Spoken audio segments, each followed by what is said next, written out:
देखिए आपके पास कुछ क्वेश्चन दिया हुआ है, इसमें से बताइए सबसे स्टेबल कार्बोकेटाइन कौन सा होगा एबीसीडी में से। मोस्ट स्टेबल कार्बोकेटाइन कौन सा होगा, जिसमें जितना ज्यादा रेजोनेंस होगा वो उतना ही ज्यादा स्टेबल। तो डी, और कोई कह सकता है डी?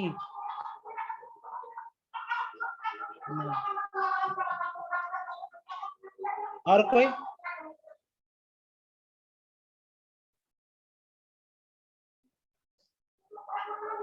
एनीवन? कशिश? हेमंत? इसमें से सबसे ज्यादा स्टेबल कार्बोकेटाइन कौन सा होगा एबीसीडी में से? डी होगा कि बी होगा कि सी होगा कि ए होगा?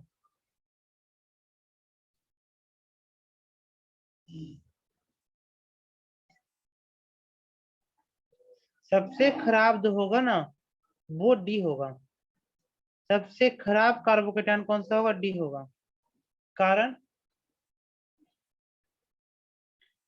sp हाइब्रिडाइज कार्बन पे कभी भी पॉजिटिव चार्ज स्टेबल होगा नहीं होगा, इट इज नॉट पॉसिबल। तो डी से खराब कार्बोकेटाइन कोई होगा ही नहीं, सबसे खराब डी होगा। समझे हैं? सबसे खराब कार्बोकेटाइन कौन सा होगा? डी होगा। अब डी के बाद जो होगा जो भी अच्छा होगा, उसके बाद देखो सी है, तो जितना ज्यादा रेजोनेंस उतना ही ज्यादा स्टेबल। ठीक है, और सी के बाद कौन सा है? बी है, और बी के बाद कौन सा ए है। इसमें अगर किसी को दिक्कत है तो बताओ।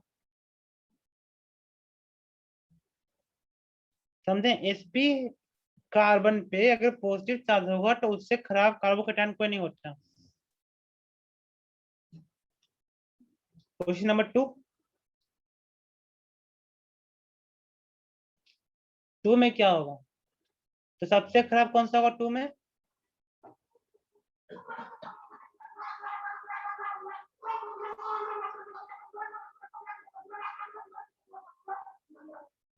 टू का सबसे खराब कौन सा होगा? ए होगा,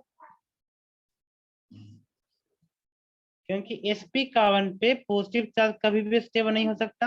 और सबसे अच्छा डी होगा, क्योंकि इसमें जो रेजोनेंस सबसे ज्यादा होगा। और डी के बाद कौन सा होगा? सी, और सी के बाद बी। सही है ना? क्वेश्चन नंबर 3 में देखते हैं, एबीसी में से सबसे ज्यादा स्टूडेंट कौन सा होगा? कोई रिस्पॉन्स नहीं कर रहा है, क्या नेट इशू है क्या कि आ नहीं रहा है?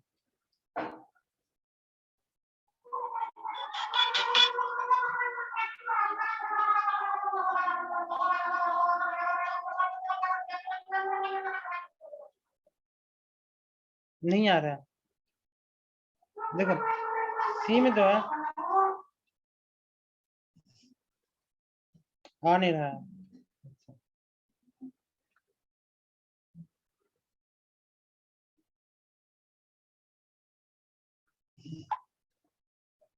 देखो सबसे अच्छा जो होगा इसमें जो होगा कौन? देखो सबसे खराब देखो, sp कार्बन पे पॉजिटिव चार्ज सबसे ज्यादा अनस्टेबल। sp कार्बन पे पॉजिटिव चार्ज सबसे खराब। ओके, कहीं पे भी अगर sp कार्बन पे पॉजिटिव चार्ज आता है ना, sp पे sp2 पे, तो वो सबसे खराब होगा। ठीक है, और फिर देखो यहाँ पे देखो उसके बाद कौन सा सबसे अच्छा? बी होगा, क्योंकि इसमें रेजोनेंस हो रहा है। और ए में जो होता है वो क्या आपका इंडक्टिव इफेक्ट है, बी ए सी।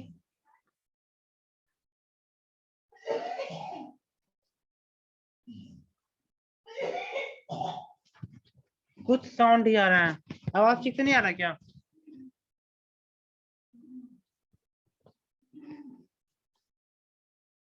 आवाज अब आ रहा है क्या?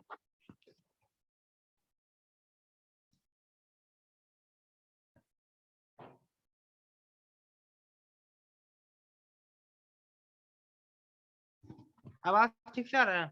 4th नंबर देखते हैं, बैकग्राउंड से आवाज आ साउंड आ रहा है। अच्छा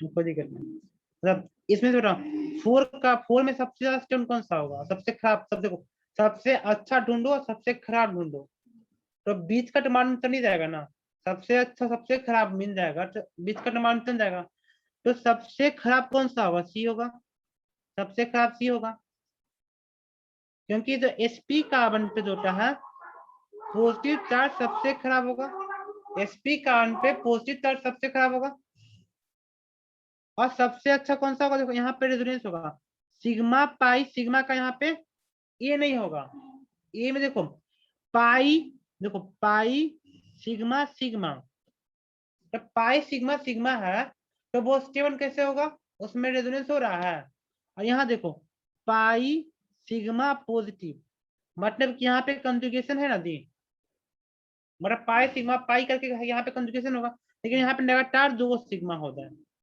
तब वो वहां पे क्या करेगा, रेजोनेंस तो वहां नहीं काम करेगा ना, वहां पे इंडक्टिव इफेक्ट काम करेगा, तो सबसे ज्यादा स्टेबल बी होगा, फिर ए होगा, फिर सी होगा। ओके, तो हमें जब भी रेजोनेंस देखना होगा ना, रेजोनेंस के लिए कंजुगेशन देखना सबसे जरूरी है, अगर कंजुगेशन नहीं, कंजुगेशन होगा तभी रेजोनेंस होगा, और उसके लिए सिग्मा पाई सिग्मा करो, या फिर pi sigma pi, okay, sigma pi sigma या फिर पाई सिग्मा पाई, अगर ऐसा होगा तभी दो टार रेजोनेंस होगा, अगर कहीं पे भी सिग्मा सिग्मा आ जाए लगातार, चाहे लगातार पाई पाई आ जाए, तो वहीं पे इसका कंजुगेशन खत्म हो जाएगा, यहाँ पे कंजुगेशन नहीं हो पाएगा। ओके, तो आंसर नहीं आया, इसका मतलब है कि रिस्पॉन्स में और क्वेश्चन करना पड़ेगा, इसमें से ये सीख सकते हैं, जब रिस्पॉन्स अच्छा नहीं आया इसका मतलब क्या है कि हमें और क्वेश्चन करना पड़ेगा।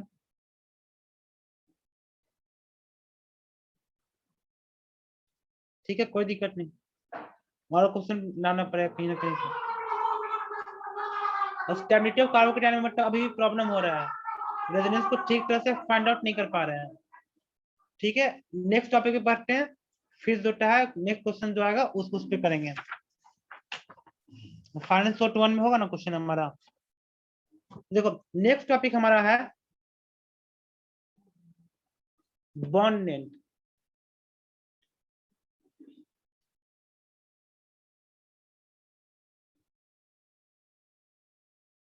ओके, तो देखो, तो बॉन्ड लेंथ और बॉन्ड स्ट्रेंथ में क्या रिश्ता है, अगर हमारी लंबाई बढ़ जाएगी, अगर बॉन्ड लेंथ लंबा होगा तो बॉन्ड स्ट्रेंथ क्या होगा, खराब होगा। ओके, तो bond length is inversely proportional to bond strength.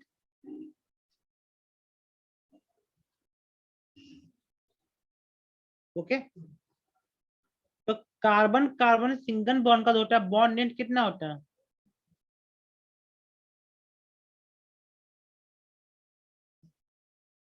अब तुम किसी को तो एक रस्सी से बांधोगे, तब तब वह जोटा है खींच के जा सकता है, तो बॉन्ड लेंथ जो होगा इसका होता है 1.54 एंगस्ट्रॉम। ओके, अगर याद रहता है तो अच्छी बात है, ना याद रहेगा तो क्या कर सकते हैं कुछ नहीं। इसका होता है 1.34 एंगस्ट्रॉम, और कार्बन कार्बन ट्रिपल बॉन्ड का कितना होता है 1.2 एंगस्ट्रॉम। ओके, तो ये तीन चीज है हमारा 1.54 1.34 1.20। ओके, अब देखो, अगर यहाँ पर रेजोनेंस होता है CH2 double bond CH single bond CH double bond CH2, तो यहाँ पे क्या है पाई सिग्मा पाई, इसका कंजुगेशन है, पाई सिग्मा पाई का कंजुगेशन है, तो अगर इसमें पाई सिग्मा पाई का कंजुगेशन होगा, तो ऐसे कंडीशन में क्या होगा, अगर पाई सिग्मा पाई का कंजुगेशन होगा तब यहाँ पे रेजोनेंस होगा, तो अब बताओ इसका बोन लेंथ कितना होगा, तो अगर रेजोनेंस होता है तो इसका 2 के बराबर नहीं होगा, इसका 1 के बराबर नहीं होगा। ओके, क्योंकि कभी बॉन्ड जो है यहाँ पे फॉर्म करेगा, कभी बॉन्ड यहाँ पे फॉर्म करेगा। तो एक जो हमारा पाई बॉन्ड है वो क्या कर रहा है, कभी यहाँ बन रहा है कभी वहां बन रहा है। तो हमारा जो बॉन्ड लेंथ जो होता है ना 1 के बराबर होगा ना 2 के बराबर होगा। इसका बॉन्ड लेंथ कितना होगा, दोनों के बीच क्या होगा। ओके, तो अगर रेजोनेंस होता है तो वैसे कंडीशन में बॉन्ड लेंथ हमारा कितना हो जाएगा,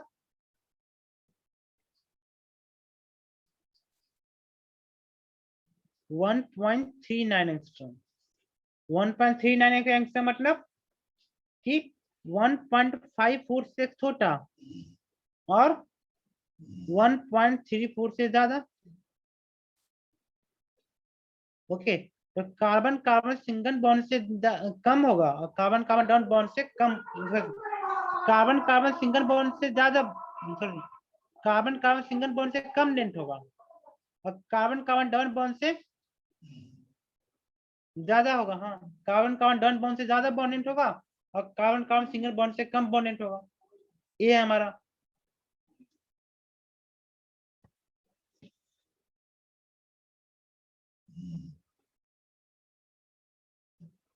ओके, तो इसीलिए जो बेंजीन है, तो पूछे कि बेंजीन का बॉन्ड लेंथ कितना होता है, तो इसमें रेजोनेंस है। तो रेजोनेंस में क्या होगा, ना कार्बन कार्बन सिंगल बॉन्ड है ना कार्बन कार्बन डबल बॉन्ड है, तो इसका बॉन्ड कितना होगा 1.39 एंगस्ट्रॉम। ओके, जब सिग्मा बाय सिग्मा में कंजुगेशन होता है तब उसका बॉन्ड कितना होता है दोनों के बीच का।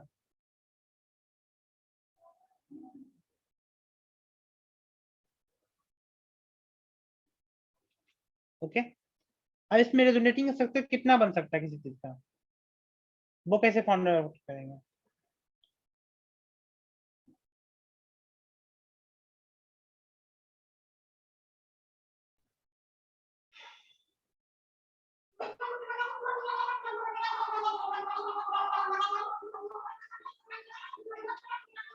हमने पीछे पढ़ा था कार्बोनेट आयन, तो कार्बोनेट आयन का जो होता है इसका रेजोनेटिंग स्ट्रक्चर कितना था, resonating structure of carbonate ion कितना बना था हमारा, याद है।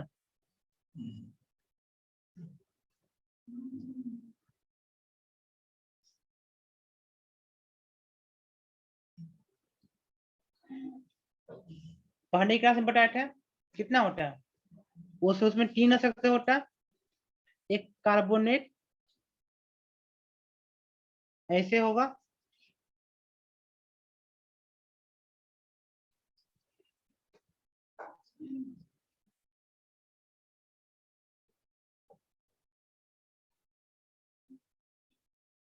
ये 3 स्ट्रक्चर ना हो सकता है इसमें, और कोई पॉसिबिलिटी है। तो कार्बोनेट आयन का 3 स्ट्रक्चर है। उसी प्रकार से कोई पूछे कि फॉस्फेट आयन का कितना होगा,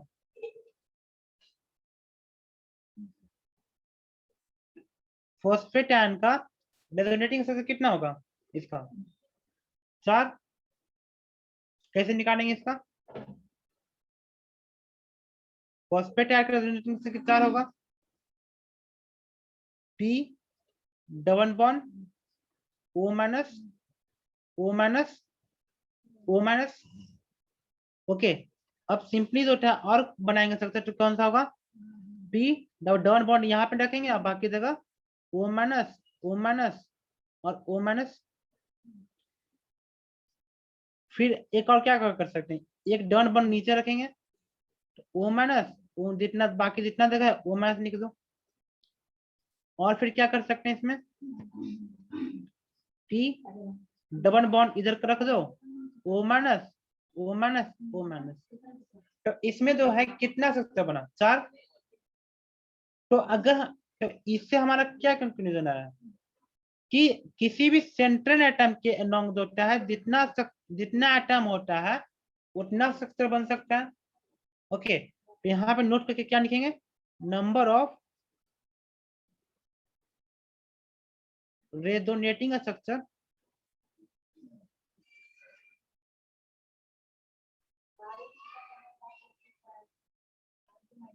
नंबर ऑफ रेजोनेटिंग से कितना होगा, number of surrounding atom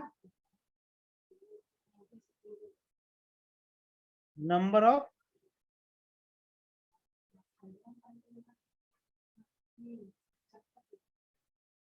surrounding atom around central atom. Central atom के चारों तरफ जितना हमारा एटम होगा बाकी सारा वो सब होगा, उसका रेजोनेटिंग स्ट्रक्चर हो गया। तो ये हो गया हमारा बॉन्ड एंड की कहानी। अब इसी में पूछेगा कि किसका बॉन्ड एंड कितना होगा। ओके, क्वेश्चन आएगा देख लेंगे। तो ये हो गया हमारा बॉन्ड एंड का कंसेप्ट। ठीक है, फिर हमारा जो नेक्स्ट टॉपिक है वो है हमारा रिएक्शन। ओके, तो रेजोनेंस का यूज होता है सब्स्टिट्यूशन रिएक्शन कैसे करते हैं। Okay,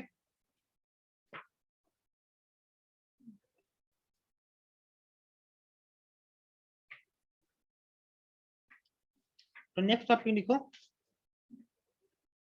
use in substitution reaction.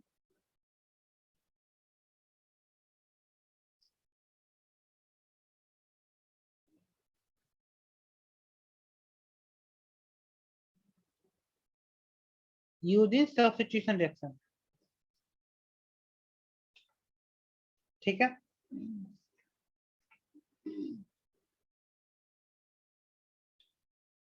तो सब्स्टिट्यूशन रिएक्शन में क्या देखना है इसमें।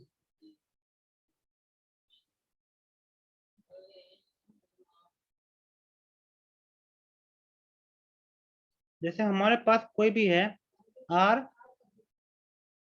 सी एस टू ए। ठीक है, तो अगर इसमें जो है ए और यहाँ पे हम पास क्या है बी माइनस है, तो क्या होगा, ये जो ए जो है हटेगा और ए की जगह पे क्या रहेगा, बी रहेगा। तब इसमें हम दो चीज देखते हैं, या फिर इसमें एक इंटर्न ग्रुप को देखना है या फिर लिविंग ग्रुप को देखना है। तो इंडक्टिव इफेक्ट में दो कंसेप्ट हमने पढ़ा था, वही कंसेप्ट यहाँ पे होगा। ओके, तो जो कार्बोकेटाइन को स्टेबलाइज ज्यादा करेगा, तो मतलब कि प्लस एम ग्रुप या फिर प्लस आई ग्रुप, वो होगा हमारा रिएक्शन को बढ़ाएगा। ओके, या फिर जो आसानी से हटेगा, तो आसानी से हटेगा उसके लिए क्या कहेंगे कि क्या होना चाहिए, लिविंग ग्रुप का जो प्रोटोनोइक एसिड होना चाहिए वो स्ट्रांग होना चाहिए। क्या होना चाहिए, लिविंग ग्रुप का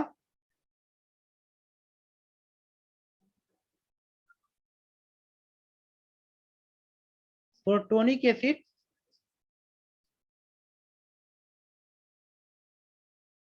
स्ट्रांग होना चाहिए। यही कंसेप्ट हमारा हर जगह है।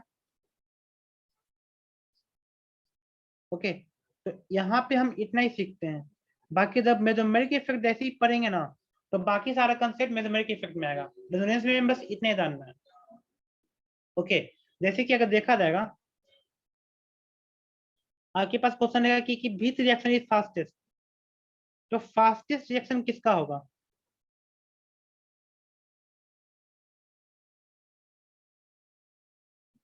ओके, तो आपके पास रहेगा CH3 CH2 CH2 Cl, ये वो ऑप्शन ए। ऑप्शन बी में देखो CH3 CH2 Cl। Option C CH3 CH2 CH2 Cl। अब बताओ सबसे फास्टेस्ट रिएक्शन किसका होगा एबीसी में।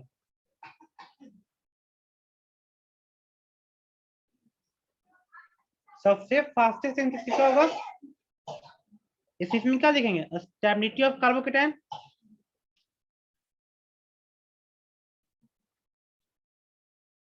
तो जिसका इंटरमीडिएट जितना ज्यादा स्ट्रॉन्ग होगा जितना ज्यादा स्टेबल होगा उसका जो है रिएक्शन उतना ही फास्ट होगा, क्योंकि सब में कंटेंट तो कॉमन है। हेमंत आप तो बता सकते हैं सबसे फास्टेस्ट किसका होगा?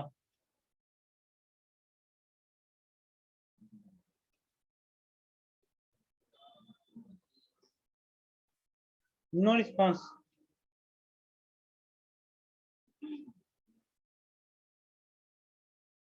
बताना पड़ेगा क्या?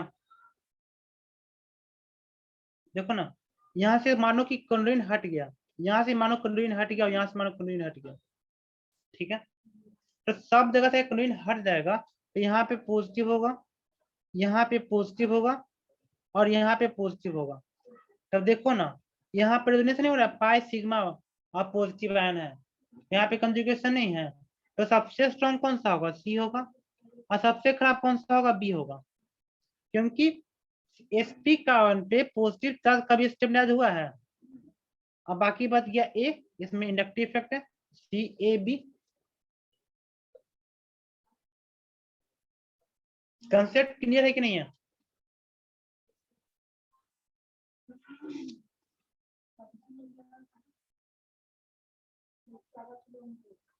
ओके,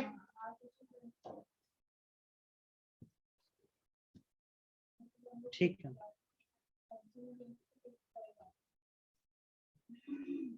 आते हैं क्वेश्चन के, रेजोनेंस खत्म ही हो गया समझिए। रेजोनेंस में इतना ही सीखना, अब बाकी मेजरमेंट इफेक्ट पढ़िएगा ना तो समझ में ज्यादा आएगा।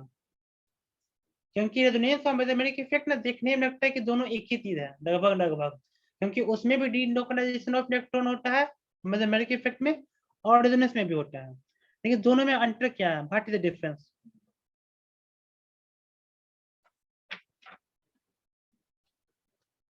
ओके, 5.3 हम लोगों ने बनाया था।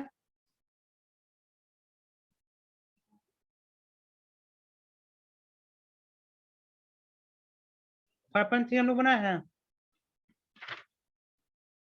नहीं बनाया। और 10 क्वेश्चन पे बन जाएगा बहुत आसानी से।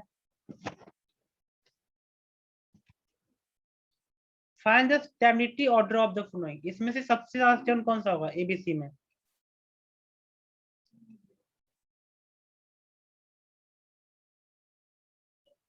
देखो सबसे ज्यादा स्टेबल कौन सा होगा?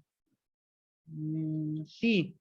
सी कैसे होगा? ए ना होगा, सबसे ज्यादा स्टेबल ए ना होगा, क्योंकि इसमें पाई सिग्मा पाई, इसमें ज्यादा कंजुगेशन है ए में।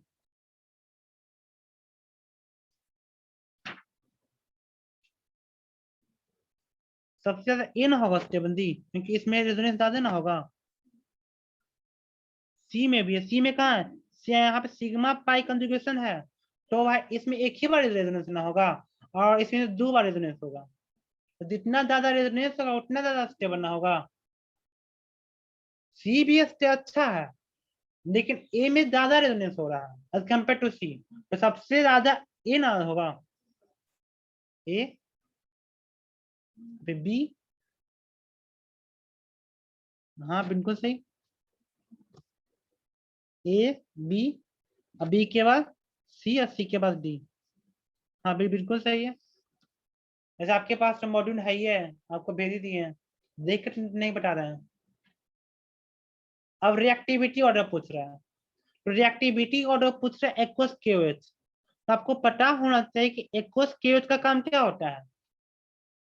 ये लिख लीजिए, एक्वस केओएच का काम होता है हेनाइड को हटा करके, हेनाइड को रिमूव करके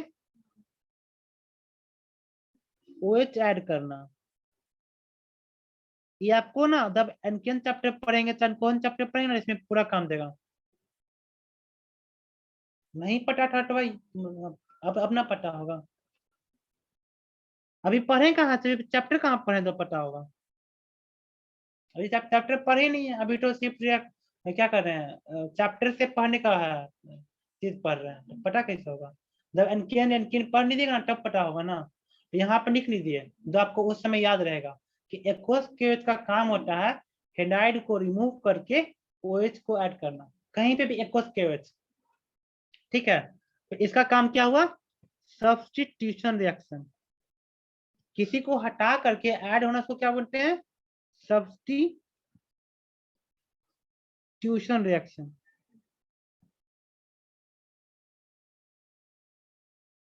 कॉपी में लिख लीजिए। और एक चीज और लिखिए वही कॉपी में, वो लिखिए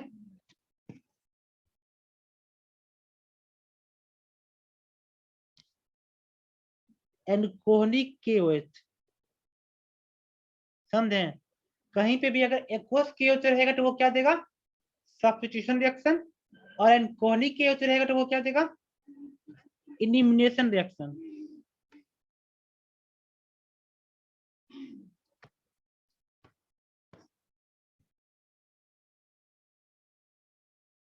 ओके, इसका कहने का मतलब क्या हुआ? ये एल्काइल हेलाइड को किस में कन्वर्ट करेगा? ये एल्काइल हेलाइड को किस में कन्वर्ट करेगा? अल्कीन में। समझे? ये दोनों पॉइंट को लिख लीजिए। कहीं भी एक्वस KOH आएगा तो एक्वस KOH का मतलब होता है सब्स्टिट्यूशन रिएक्शन, और एल्कोहलिक KOH का मतलब होता है एलिमिनेशन रिएक्शन। याद रहेगा? अब देखो, अब इसमें हमको क्या देखना है? Stability of carbocation. ओके, तो स्टेबिलिटी ऑफ कार्बोकेटायन मतलब यहाँ पे कार्बोकेटायन क्लोरीन को हट बूंद दो, इसमें क्लोरीन को बूंद दो, यहाँ पे पॉजिटिव चार्ज ऐड कर दो, इसमें क्लोरीन को बूंद दो, यहाँ पे पॉजिटिव चार्ज ऐड कर दो, इसमें क्लोरीन को बूंद दो, इसमें पॉजिटिव चार्ज ऐड कर दो। तो सबसे ज्यादा स्टेबल कौन सा होगा इंटरमीडिएट? बताओ, ABCD में से सबसे ज्यादा स्टेबल कौन सा होगा? बी होगा, क्योंकि बी में रेजोनेंस सबसे ज्यादा है। और सबसे खराब कौन सा होगा?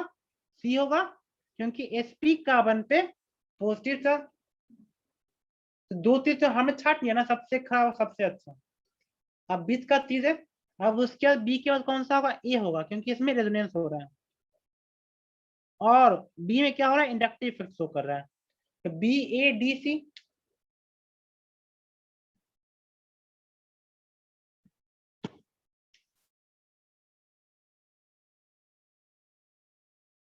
Organic become easy. 3 में देखो, स्टेबिलिटी ऑर्डर बताओ। तो देखो सबसे खराब कौन सा होगा? सी होगा। और लगातार दो को पॉजिटिव आयन है तो यहाँ पे एंगुलर स्ट्रेन इतना लगेगा ना, sp कार्बन बनाने के बाद जो है एंगुलर स्ट्रेन इतना लगेगा कि बेचारा जिंदा नहीं रह पाएगा। रेजोनेंस थोड़ी होगा सी में, पाई पाई लगातार है। ये कोरोना कांड चल रहा है, आप पास में बैठा दो किसी को तुम, तो क्या कोरोना ही हो जाएगा सब कुछ इसको तो। सबसे अच्छा ए। हाँ, उल्टा कर दिए क्या? सबसे अच्छा ए ना होगा, उल्टा आप चैन मार दिए। ADBC, साइन उल्टा है, ADBC। बिल्कुल सही। अब क्या पूछा? Bond length of the carbon carbon.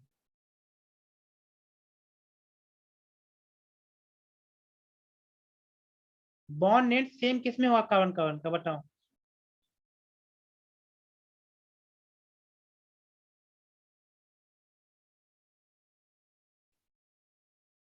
Option number D होगा, ए और बी का, क्योंकि इसमें भी दो रेजोनेंस, इसमें भी दो रेजोनेंस। 4 का बिल्कुल सही है। 5 का बी। क्या इसमें पूछ रहा है? In which compound delocalization of pi electron is not possible. Pi electron का डीलोकलाइजेशन पॉसिबल किसमें नहीं होगा?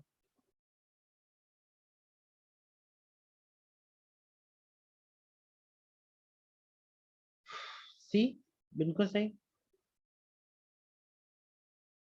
अच्छा, यहाँ तो आंसर दिया हुआ है, हम तो भूल ही गए थे। यहाँ तो नीचे तो आंसर दिया हुआ है, आंसर नीचे है। हाँ। 6 का बी। 5 का, सर से 5 का सी ना होगा। हाँ, आंसर नीचे है 5 का सी, क्योंकि यहाँ पे क्या कंजुगेशन ही नहीं है। देखो पाई के बाद सिग्मा, सिग्मा तो कंजुगेशन ही नहीं है, तो ये संभव नहीं है। और not have a complete complete delocalization किसमें नहीं होगा? तो इसमें बी में, क्योंकि इसमें भी कंप्लीट डीनोकलाइजेशन हो जाएगा, लेकिन इसमें नहीं होगा, क्योंकि यहाँ पे क्या आधा आधा रेजोनेंस होगा, फिर छूट जाएगा। इसमें भी कंप्लीट रेजोनेंस कहाँ होगा? इसमें भी सेकंडिक होगा, इसमें भी सेकंडिक होगा, इसमें भी सेकंडिक होगा, इसमें नहीं होगा। हमने तो आंसर दिया और हम देखे नहीं थे। Final short one. टाइम कितना बचा है? 2 से 3 क्वेश्चन हो सकता है। फिर से ये स्टार्ट करेंगे इसमें। ठीक है, आज रेजोनेंस का सारा क्वेश्चन खत्म हो जाए, कल से मैथमेटिक्स इफेक्ट स्टार्ट कर देंगे।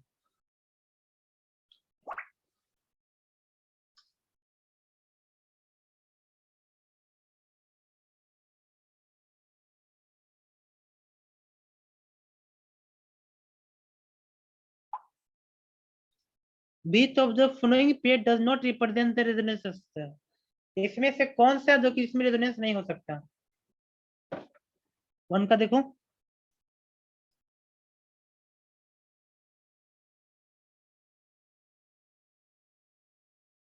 देखो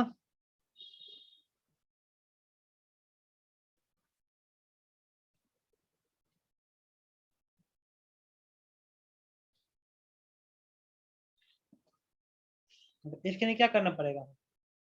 1 का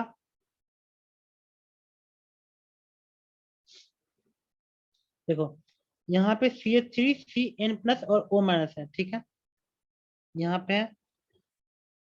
अब इसका हम रेजोनेंस बनाते हैं, ठीक है, इसमें तो बहुत टाइम लगेगा।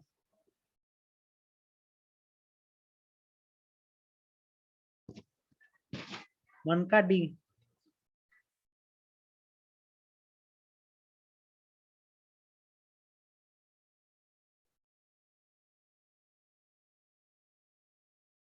क्यों?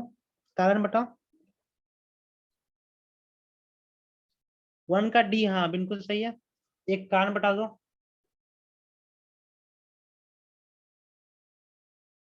क्योंकि रेजोनेंस में कभी भी ना एटम का ना वो रीअरेंजमेंट नहीं होता।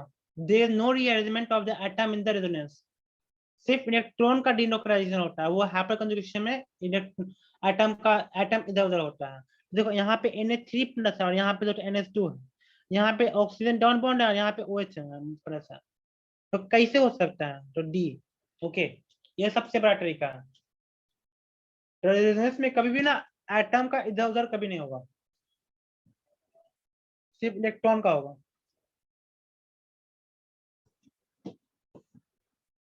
हाँ बिल्कुल सही, वही चीज तो हम भी बोले थे। In which of the following pairs is the structure on the right major resonance contributor? Resonance का सबसे बड़ा कंट्रीब्यूटर कौन सा है इसमें से? राइट रेजोनेंस कौन सा? टू टू का क्या होगा? टू का देखो,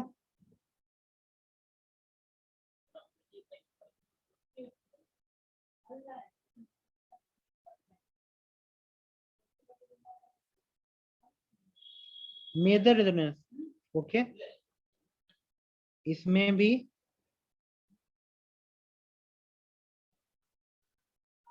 ये देखो, ये नहीं हो पाएगा, देखो सी होगा।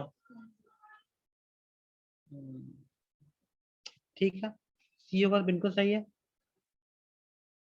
कारण देखो, देखो सी रेजोनेंस हो रहा है, ए इसका रेजोनेंस नहीं होगा। क्योंकि यहाँ पे अगर ऑक्सीजन खुलेगा तो यहाँ माइनस होगा, यहाँ प्लस होगा, और कहाँ से आ जाएगा? ओके,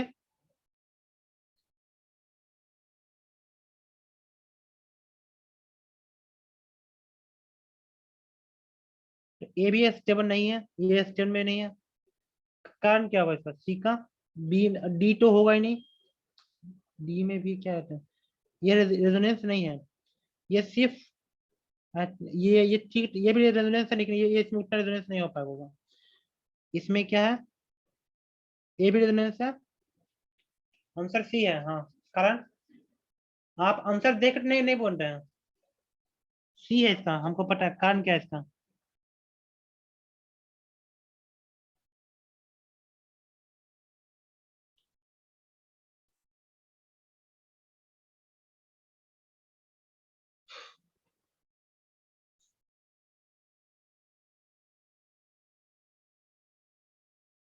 क्योंकि ये एक सेकंड कंपाउंड है और इसमें जो है इलेक्ट्रॉन जाएगा plus oxygen is more electronegative है। अच्छा, ऑक्सीजन मोर इलेक्ट्रोनेगेटिव है तो ऑक्सीजन पे नेगेटिव चार्ज सही है। यहाँ पे क्लोरीन पे नेगेटिव चार्ज होना चाहिए, ऑक्सीजन पे तो नेगेटिव चार्ज होना चाहिए, हाँ सही है। हाँ सही है, क्योंकि ये दोनों ना स्टेबल रेजोनेंस नहीं है, ये सब रेजोनेंस भी है लेकिन एक दूसरे का स्टेबिलिटी नहीं प्रोवाइड कर रहा है, इसलिए 2 का सी होगा। 3 का क्या होगा? सही है। बी तो of the following but not show resonance, इसमें से कौन सा रेजोनेंस शो नहीं करेगा? 3 का क्या होगा? 3 का हमको सी लग रहा है। सी। हाँ सही है।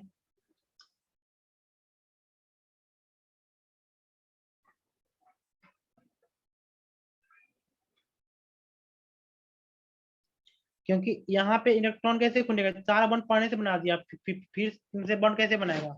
5 बॉन्ड नाइट्रोजन बना नहीं सकता। Question number 4। 4 में क्या है? Which of the following represent the resonating structure.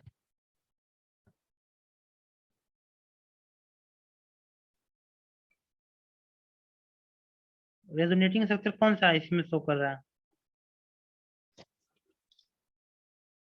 D D 4 का क्या होते हैं? बी या डी?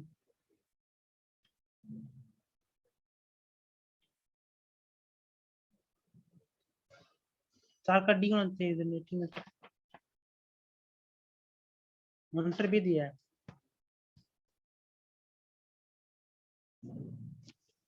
आंसर में भी दिया है, क्यों?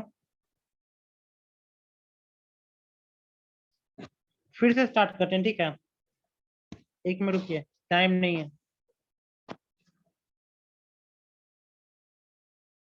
सेम लिंक से